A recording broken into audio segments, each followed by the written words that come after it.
So I'm Bud, and I am a developer at a company called Enova, which is based here in Chicago, downtown.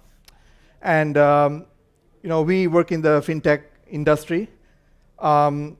We pretty much work on loan kind of offering loan products, and we have to work pretty fast in terms of changing our products so that we comply with different states. We're in the US, we're in other countries like UK, Canada. So being able to develop and move fast with software, being agile, is very important to us. Like we do at least 10 releases a week. So we're very agile. So multiple. It's not because there are a lot of bugs or anything. It's continuously we keep on improving it. Release often. And Docker is something that we're actively investigating in the company to kind of be more agile, being able to move fast. So I'm going to try to. So my role is not to convince you to use Docker, but my role is to kind of inform you as a developer what benefits it is in using Docker. And I hope that you will start playing with it more. But before I begin, I want to kind of see what my audience is like. So how many of you have used Docker? Okay, pretty good. Almost half, more than the quarter at least. How many of you are using Docker in production? Okay, few. Yeah, so I think most companies are now at a stage where they're really playing with it or trying to get to play with it. And I think in the next coming year or so, we will see more production level adoption. So it's really great to be able to get in early. It's still not too late. Docker is only 3 years old. We recently had a celebration for the third 3-year Docker. We had an event in across the US, in Chicago as well. So it's pretty new, to get into it. So it's good. Getting into technology early on is good because over time, technology is becoming a bit complex. So right now it's very easy. So that's good. So before I get into Docker, I just want to talk about a typical, very simple web service. Okay, so in this case, this is WordPress. You guys know what WordPress is? It's one of the most popular blogging platforms. It's written in PHP. So if you're thinking of running like WordPress, you would generally, run the WordPress software, which is running on top of a PHP platform. And when you say PHP, PHP itself is probably written in C, which also links to other libraries in your environment. And eventually, all that is running on top of an operating system. You need a backend to kind of store the data. So in this case, most people run WordPress on MySQL. And again, MySQL itself has libraries and OSs. Now, the devil is really in the details of, what are these libraries? What's the version? So what you'll notice is most people who are developing wants to be on the latest software. They're probably working on a OS X. Versus in prod, you're probably deploying it on a server-grade operating system like Red Hat Enterprise, right? And maybe the dev now doesn't want to use MySQL. They're using Maria, which is a fork of MySQL. So when you take this heterogeneous environment, what you'll notice is things sometimes may not work as you intend. And this is when things start going wrong. And then the dev says, well, it worked on my machine. And I'm sure this is a very common, popular sentence, a famous last word. Nowadays, I don't think we have the luxury of, as devs, as saying it's ops problem, especially with pager duty, right? We can still get paged at night, and they're going to wake us up. So it's in our interest to kind of deal with this kind of situation as well. So this is one motivation that we want to go with Docker, because it's awesome. Okay, so coming back to our previous example of the WordPress, what we do is we take that basic web service and we Dockerize it. It's now a verb. And what it is pretty much taking the whole environment that you depend on, the WordPress, the PHP versions, the libraries, and the OS, and you package it up so that they're all intact. They're not decoupled. You package it up. You put it in a box, a container. Right? You can do the same thing with MySQL. And there is debate about who does this. The popular notion is the dev would do it. But then some companies might say, well, no, it's not the dev that should do it. It's the DevOps who should do it, who should figure out which versions. There's debate about it, and there's a different deployment strategies around that. But eventually, people agree, and they stick to one version. And that's the key takeaway, is they stick to one thing. And then, it's all about moving that image around, or moving the recipe to build the image around, from the dev to QA to prod. This is way different from moving the code around, where you push the code to GitHub, and then you pull it down, and you build it with a different environment running underneath. So one thing you'll hear is, Docker is like a virtualization technology. To some practical extent, it is like a virtual machine, but that would be really not totally correct, right? Because Docker, as we will see as we go along this presentation, is that the Docker way doesn't always blend in with virtual machines. But one of the similarities with virtual machine is that the whole isolation, the bundling, the sandbox is a virtual machine thing for sure. But how many things do you bundle together? What's the performance? Those things are different from virtual machines. So what is Docker if it's not a virtual machine per se? Well, it's open source. It's very portable, just like virtual machines. Portable in the sense you can give it to other people. Something that's already been built, you can give it to other people. But something that's very different from virtual machines is it is lightweight. When I say lightweight, it means it takes less resources to run.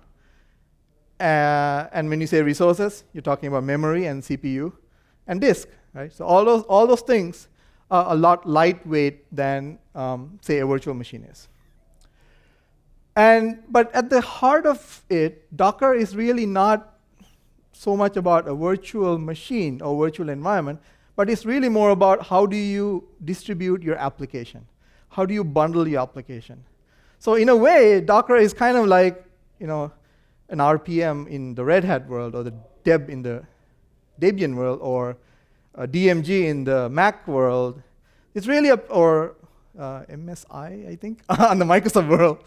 It's kind of a packaging standard format. So before I move on, so how is Docker implemented? Well, right now Docker relies on the Linux infrastructure to run, right?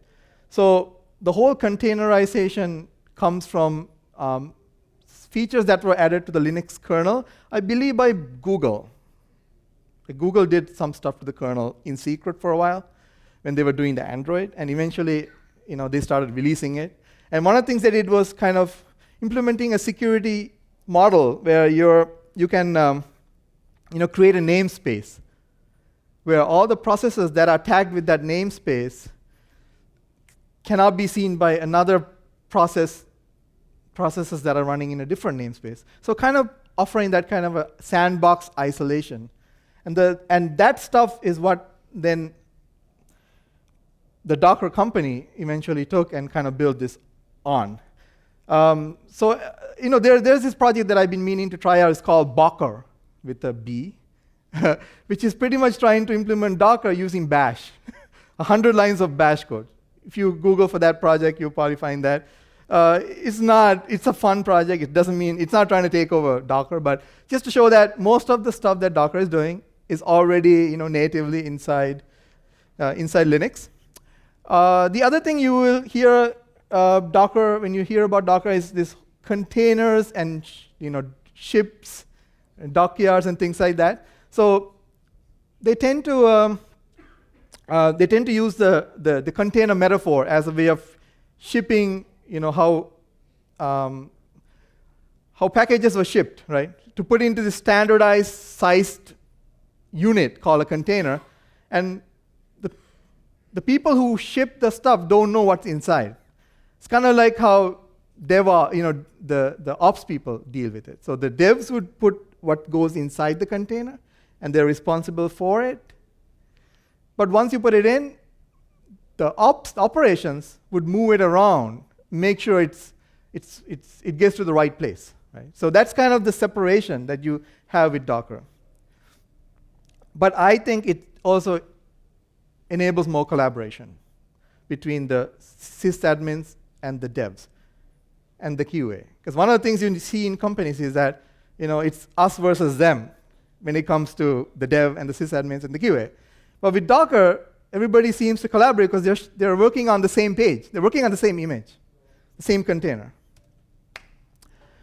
For devs, why Docker?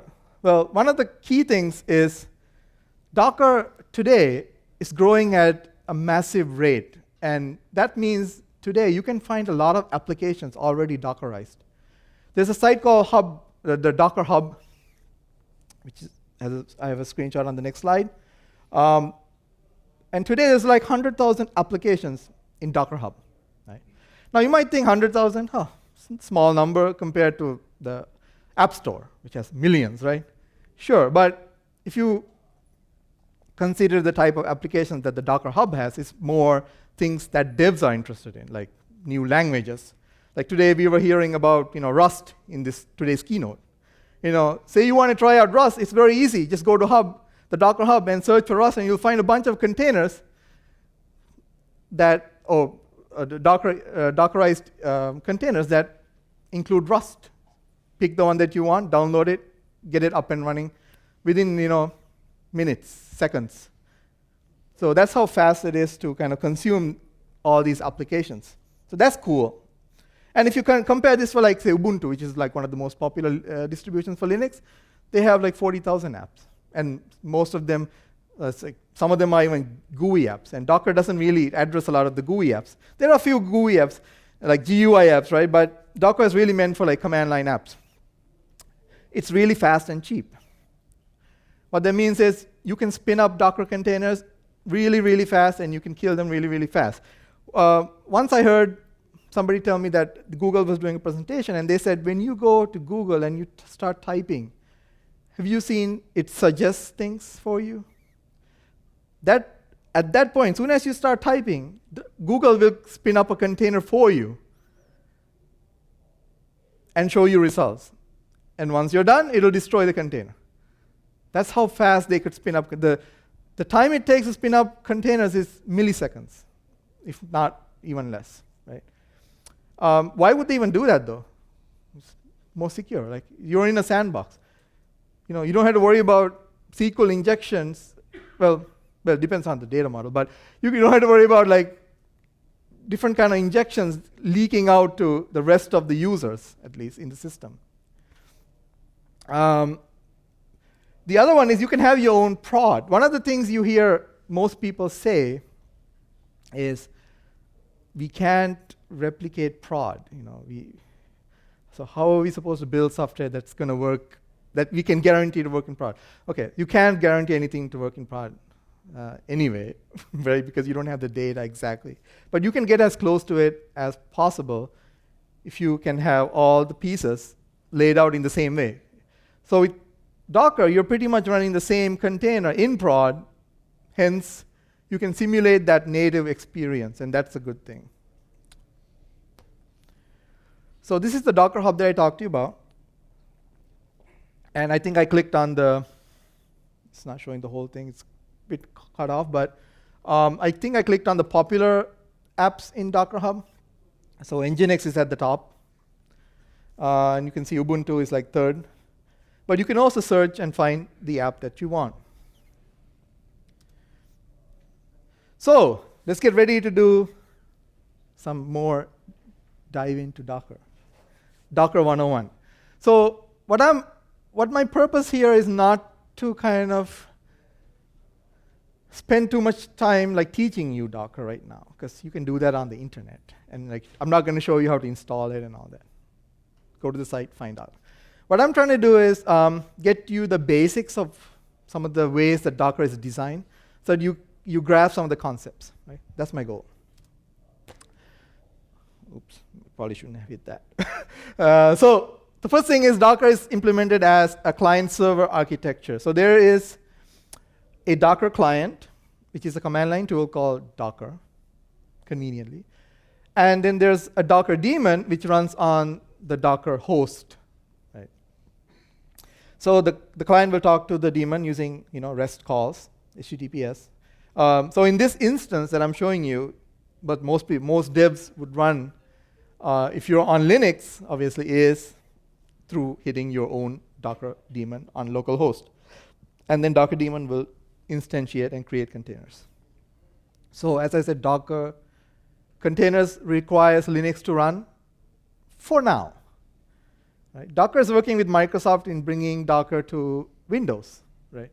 And the way that they're doing it is Microsoft is implementing some of those things that I said the Linux kernel has, like namespaces and things like that, so that Docker will eventually run. But again, so I was actually recently at a Docker roadshow, and I asked the CEO of Docker, like, does it mean that we can run containers that was built for Linux on Windows? And he said, well, yes and no.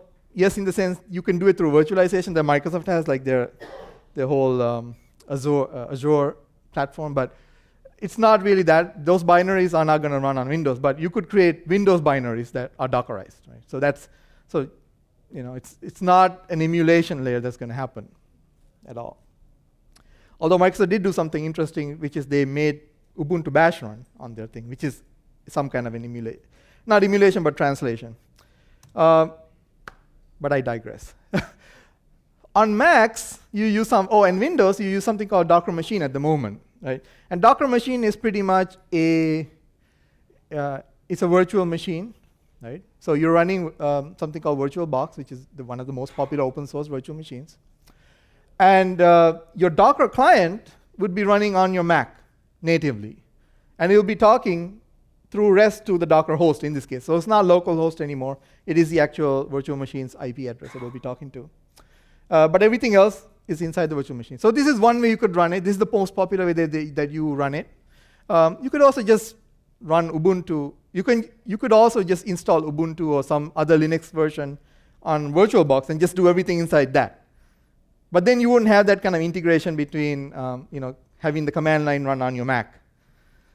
So this is pretty good for the most part, but people get confused because of the Docker host is no longer local host. When you start reading literature about Docker, you will see that it'll say, okay, spin up this container and then go to the site http localhost : and some port, and you can see a website. And then you do that on a Mac, and it doesn't work, right? Because localhost is the Mac for the Mac, right? And instead, you should be finding the IP address of your Docker virtual machine and hitting that instead, right? So what Docker is currently working on and is currently on beta, is something called Docker for Mac. So that will eventually replace this Docker machine thing that I'm just talking to you about. So this is going to go away. I mean, they're still going to call it Docker machine as the name of the tool, but the implementation of Docker machine is going to be more native, and you're not going to have to deal with VirtualBox anymore. It is still a virtual machine, though, but it's going to be transparent because they're working closely with like Apple and Windows to make it more seamless. So you will then be able to hit HTTP localhost from your Mac and be able to get to your Docker. Okay, so spinning up a Docker container. So the first thing I'm going to skip the installation part. Okay, just go to Docker and docker.com and check out the installation. Is for you to find out what is the Docker host. Once you set it up, you need to figure out what is Docker host. So the way you can do that is there's this tool that you install with Docker called Docker Machine, which is kind of a command line tool to control control your virtual machine. Okay, think of it as the Vagrant command line tool that you have. So if you type env, it'll show you the information about the IP address. And the key thing you're looking for is this Docker host, right? So if you add the line below, eval docker machine env into your bash profile, you can have it, if Docker starts up automatically, you can have this environment automatically set in your shell, and then you can interact with Docker very easily using the Docker command. So that's step one. Again, don't think too much about this stuff. I'm just showing you some examples from the real world, but I'm more about the theory, what it is. So here I'm running an Ubuntu container using Docker run minus IT is kind of two options to say run interactively with the terminal, so that I can actually log into the Ubuntu that I just spun up. Now, when you run this for the first time, it's going to try to find the Ubuntu image, which is the name of the Docker image. And I haven't still introduced what Docker image is, but take my word, I'm going to introduce it to you later. And it's not going to find it, so it's going to start downloading it from the internet, from the Docker Hub, right? So it automatically knows Docker Hub as a repository, and it'll start downloading it. And this is showing like hashes of the image and so on. And then you can see I'm inside. Yeah, these slides are being cut off for some reason. But basically, you can see root at there's an R in there. And then I'm just cat etc issue, and you can see it shows Ubuntu 16.04 LTS. So it's that easy to kind of spin up a container. So this is the next thing that you need to know about Docker. It uses a layered file system. This is what makes Docker very efficient and fast. One part of the puzzle. So the thing is, a Docker image consists of multiple layers of file systems. So what this means is, say you have a couple of directories, right? And you bundle that into a file. You put the whole directory structure into a file, and you call that an image file. You can make some changes to those directories. Maybe you can install some software, like Ruby in this case. And the installation actually happens not on the base layer, but on an overlaid layer. And when you look at it, you see the union of the two, right? So it's called a union file system. You can think of it as maybe like a fish tank on top of another fish tank.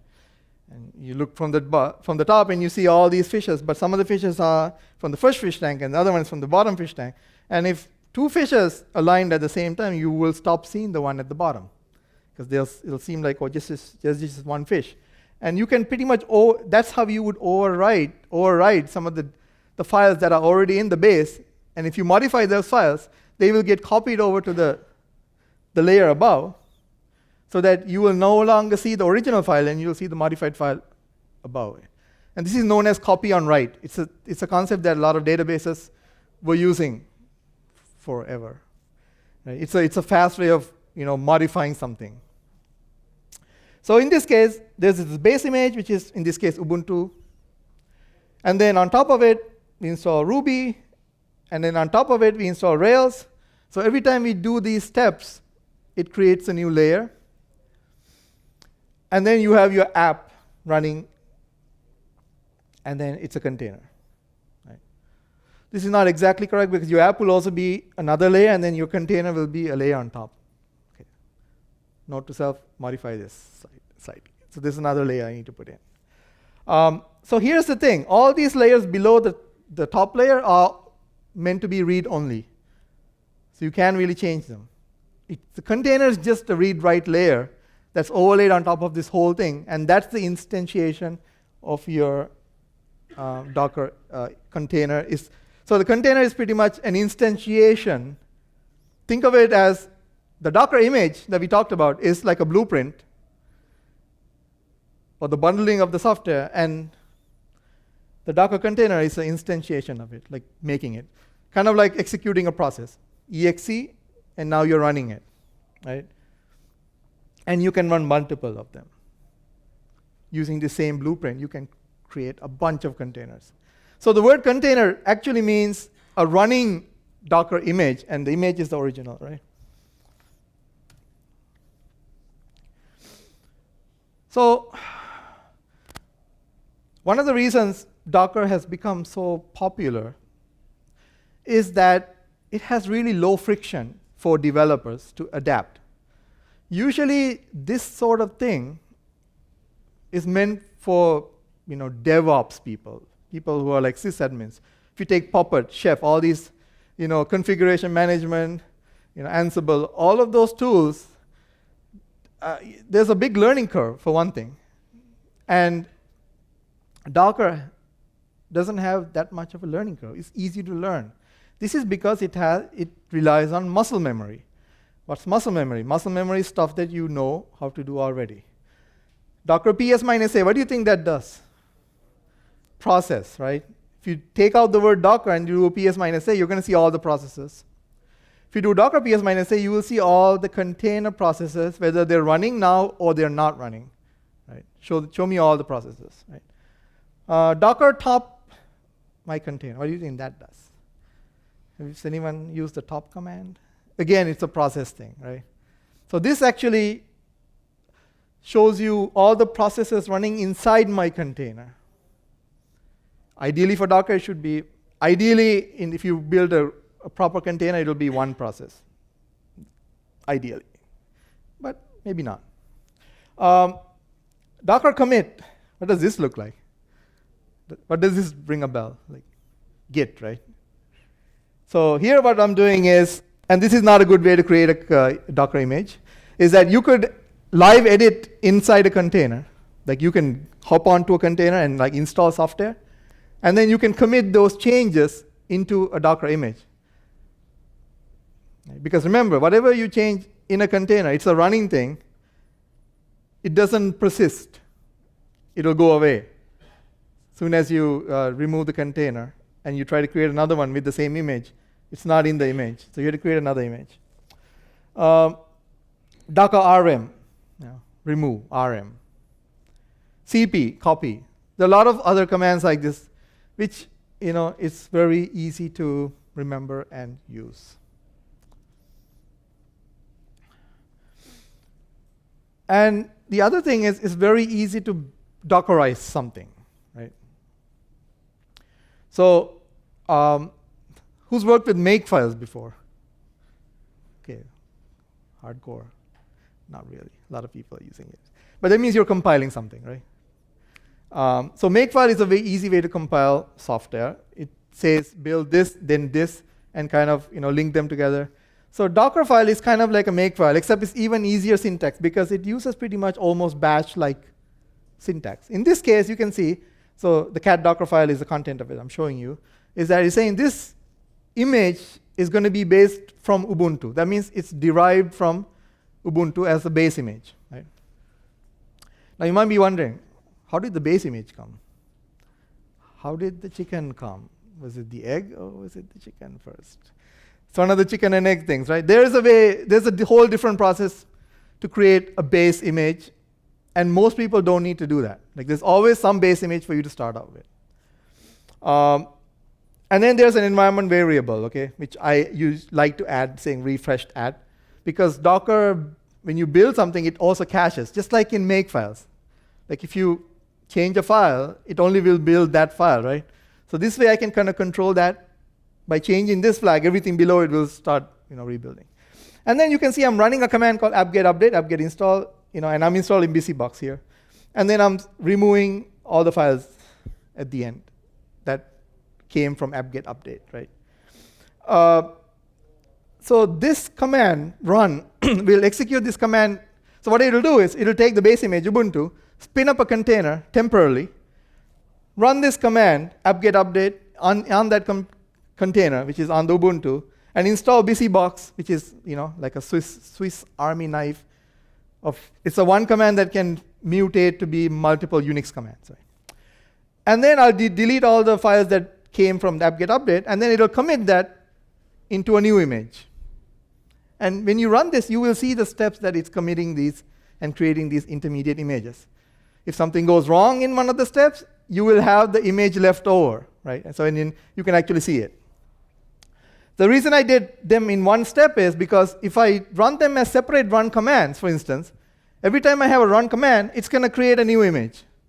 So maybe I don't want all those intermediate steps. I want just the fact that I want busybox installed as one step. So that's why I bundled them all into one and ran it in one step.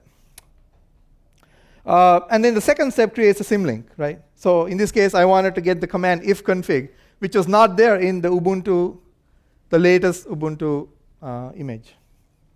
And then, so this is the content of the file. The way you build the image is you say docker build -t, and you give the name you want to name your new image. And then there's a dot at the end to say build everything in this current location. So very easy to consume and write your own build. So your application, you can easily Dockerize using what's called a Docker file.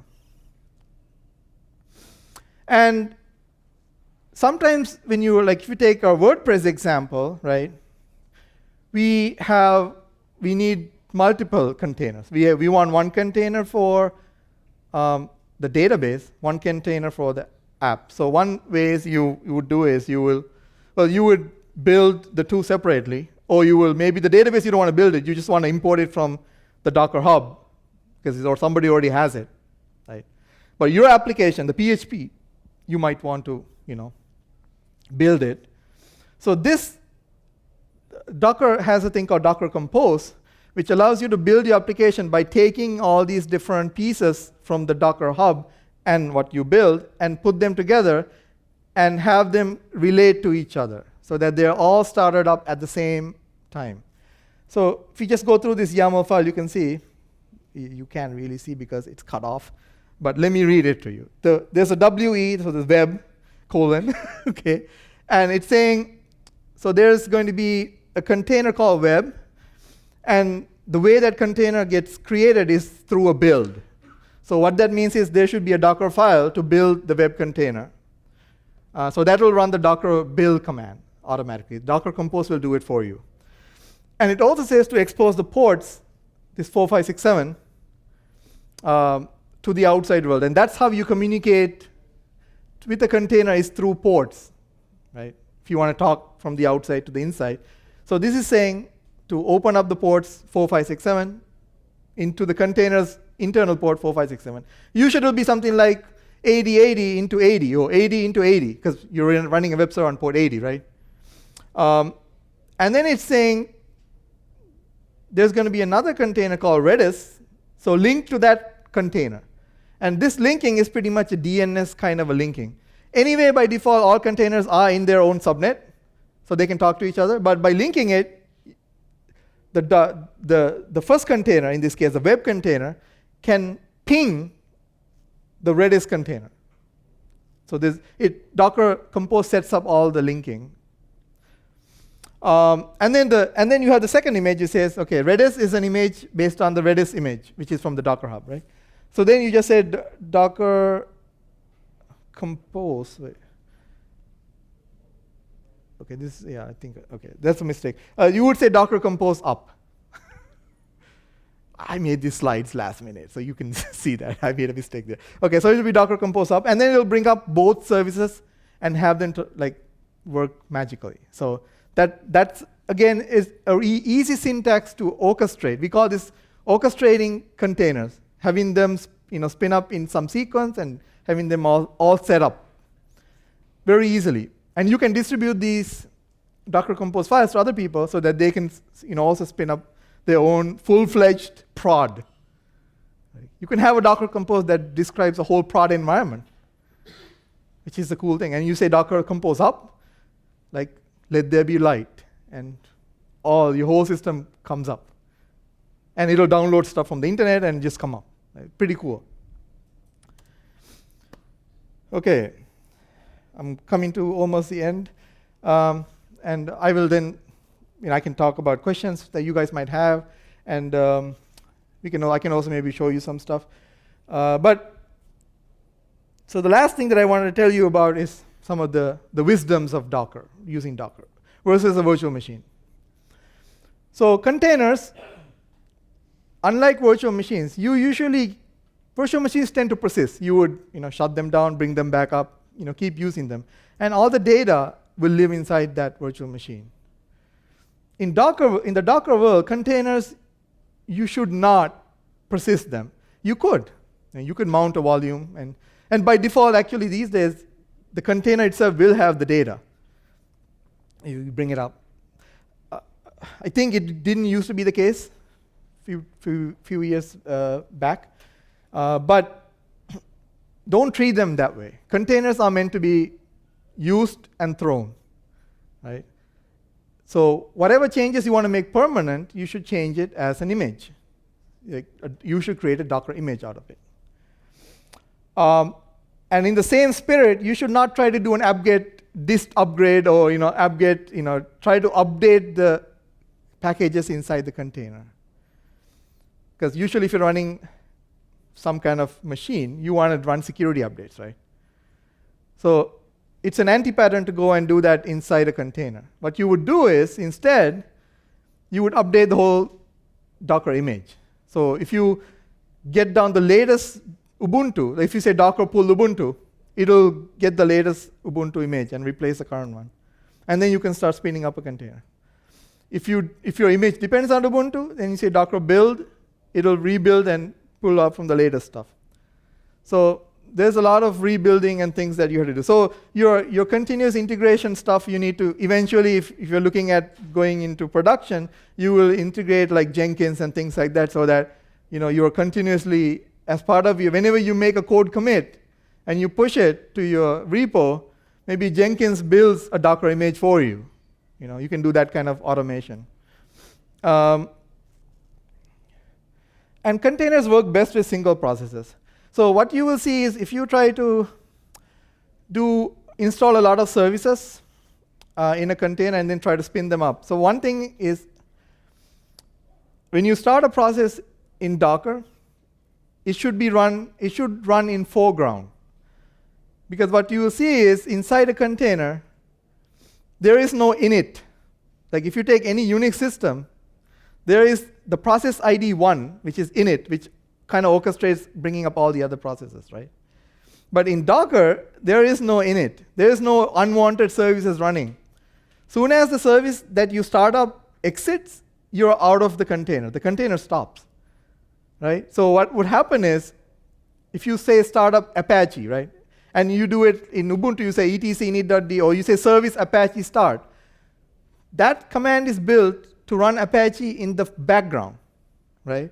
So what will happen is it'll start Apache in the background, and then as soon as it exits that, the service command exits, the container stops, right? So there are some things that are not like a virtual machine, which kind of is a pain, right? So you have to actually specifically run Apache CTL, -d, foreground, and all that. Like run the full Apache starting command to do it. Or you have to use a third, like some other support service manager to do it for you. But imagine trying to start multiple services. So you want to run Apache and MySQL and something else. It's a bit tough. It's not simple as using the service manager in your OS, right? You could do it through some kind of a service manager, but it's not meant to do that. But that doesn't mean you shouldn't try to Dockerize your monolithic-like app. You could still do it. But Docker lends itself to running one process. This is why Docker is very popular with the microservices, because you're running just one process in a microservice, and that's the only thing that the container will be running. The other thing is Docker Hub. Anyone can create a Docker Hub account, and anyone can upload software into Docker Hub. So, you shouldn't trust everything that's on Docker Hub. There could be Trojans, there could be security issues with the images in Docker Hub. This is why sometimes Docker has a bit of a bad rep with security. You might hear people saying it's Docker secure. Part of the thing is that. So you should not trust all the images. So in Docker Hub, when you go, you'll see that there are official images, which are from the actual vendors. So you should download that image over any other image. But sometimes if you just want to play with something, you shouldn't really worry, right? Don't care. You shouldn't really worry about it. Because again, a container cannot break out and kind of do something on your machine. Even if the container is malicious, if you're running it in an unprivileged mode, which is the default, it doesn't have access to your hardware and it can't do anything apart from breaking out of the container. But the thing is, you don't want to run a bot, right? Something that, or does some Bitcoin mining behind the back, or so that's why you want to be a bit safe with this stuff. So that's all I got. There's this app thing that I had to tell you about to rate the session, which I would appreciate, and I think people here would appreciate. So I am open to questions. Are there any questions from the app? We have a couple, yeah. You may cover this, but will GOTO command give us process info of all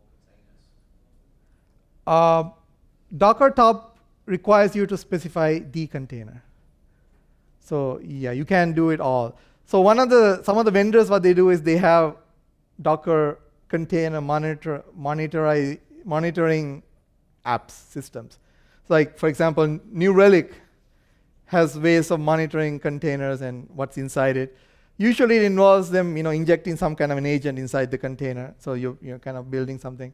But Docker, they don't want to make things complicated, which I kind of find a good thing. Because at the heart of it, Docker has a very rich API. So you could build tools. You don't have to rely on their tools. You could build other tools to kind of manage it. So they want third parties and themselves, through their commercial offering, to kind of take care of the complexities involved with that type of things, right? But they want to make it very approachable for getting started, so they keep the command line tools like Docker and Docker Compose simple as possible. I've seen so many people, when you read through threads, asking, can you have this feature, that feature? And most of the time they say, no, we don't want to give you, we're not going to work on that feature. So they're keeping that very lean until, I guess, enough people start complaining that we need this, they might then do it. Yes? Can we make Docker images in a way that they cannot be changed in the future? Okay, so the question is, how can we make Docker images that can be changed? That all depends on that depends on how you want to.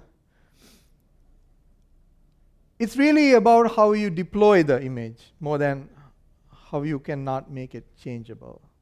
So you can do things like signing of the image so that you don't trust things that are not signed and things like that. I'm not aware of a thing where you can say it's immutable, like you can extend from it, but I could be wrong. Can you freeze the configuration, just like you tag it? Can you do that? Right, that's a good question. So the question is, can you freeze the configuration? So the way, when you create an image, it creates a tag, right? So you can create a concept of versioning through these tags. So when you saw, I would say Ubuntu :1404. If I didn't mention the :1404, it will say there's a default tag called Ubuntu latest. And that is always changing, right? So the latest one is a built-in tag, and you can create any other version based on the tag that you create. Okay, any? No more questions. Okay. No other questions? Okay, I guess we'll break early. And thank you.